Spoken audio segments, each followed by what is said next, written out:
For nearly a decade in 1960s, 1970s Kabul, a predator walked the streets under the cover of darkness, using a turban as a weapon to strangle and rape his victims. He killed at least 65 young men and boys, though many experts believe the real toll may have exceeded 300. His arrest in October 1970 not only ended a reign of terror, but revealed that 2 innocent men had already been executed for his crimes. In the conservative Islamic society of late 1960s Kabul, Abdul Jabbar lived a largely undocumented early life, likely marked by social isolation and taboo identity as a homosexual man. Against this backdrop, he became one of Afghanistan's most notorious serial killers, preying on young men and boys in their homes after dark. His method was uniquely twisted. He used his own turban as a garrote, strangling victims during sexual assault.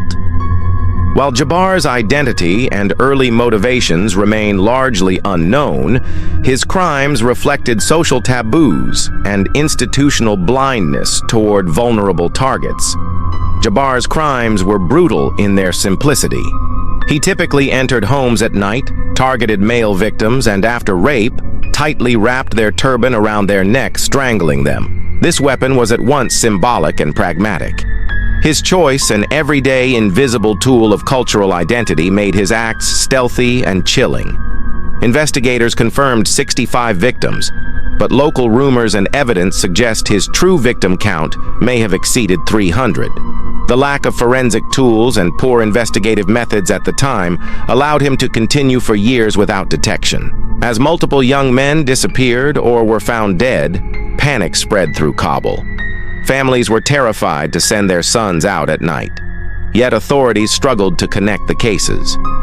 In part, this was due to cultural stigmas around homosexuality and sexual violence. Many families hesitated to report the crimes, fearing shame. Meanwhile, serial killers were not yet a recognized concept in Afghan law enforcement. Investigations remained fragmented, and weak forensics meant most deaths were ruled as accidents or natural causes.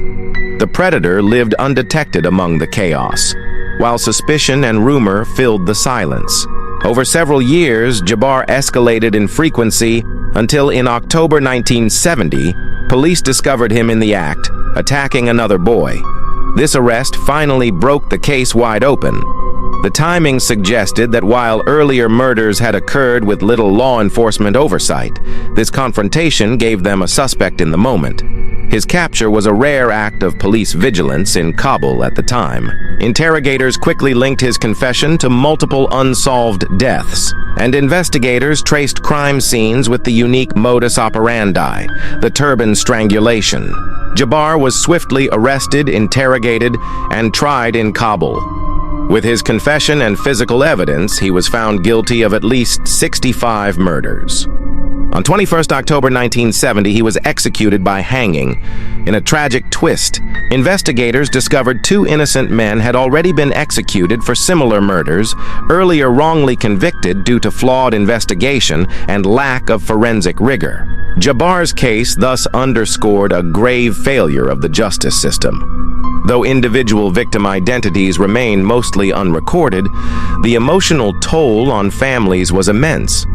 Communities in Kabul became unsafe at night for potentially affluent households, as upper caste and poor alike lived in fear. The stigma around sexual violence silenced many affected families, making public reconciliation rare. The case forced a reckoning in Afghan society. From policing to victim rights, the need for truthful record-keeping became clear. Jabbar's choice of weapon, a turban, became a haunting symbol. A cultural garment, turned instrument of death, the turban strangled dignity and identity. Today, his case serves as a symbol of how traditional values can mask deadly transgressions. He remains Afghanistan's most prolific confirmed serial killer by victim count, per lists such as List of Serial Killers by Country, and his crimes still appear in academic and criminological studies. Abdul Jabbar's case highlights profound institutional gaps: lack of forensic capacity, cultural stigmas complicating reporting, and systemic failure to protect vulnerable youth. From a criminological standpoint, his story touches on topics such as sexual violence against males, misidentification of victims, and wrongful execution of innocent men. In modern Afghan reform discourse, Jaybar is frequently cited as a critical case study for urgent improvements in investigative methods and victim advocacy.